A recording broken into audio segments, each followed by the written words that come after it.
So this is a competition that we started a few years ago. Came up with the idea of having kids compete against one another and see how they do. Changing it, tweaking it, adding things to it each year.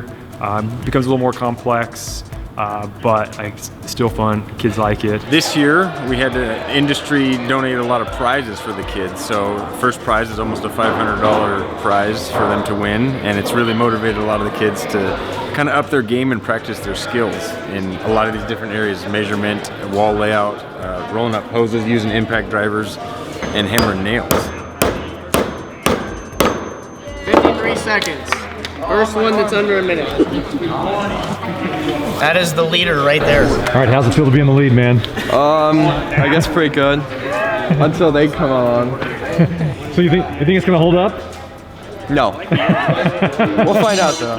You have a 1/16 of an inch either way, so if you are not within that, you'll get 20 seconds marked off your time at the end. So, anyone want to go first? I guess I gotta go first.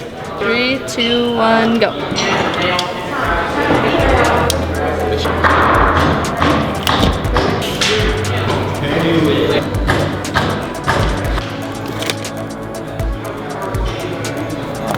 All right, nice. 122. So go ahead and write your name and your time down at the bottom.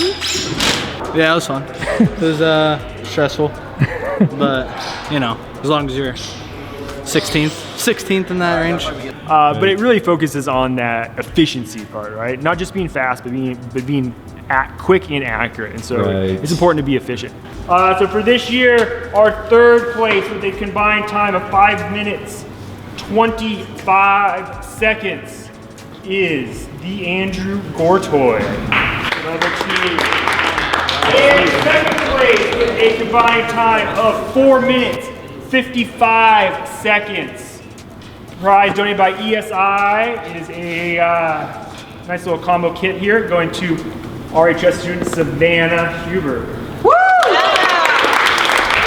And the overall winner of the 2022 Construction Rodeo, prize donated by CM Company, valued almost $500, is Eugene Shulachuk. I mean, I had a good time, all my buddies had a good time, and it was just fun to be here, you know? It's a really good opportunity to be in this class.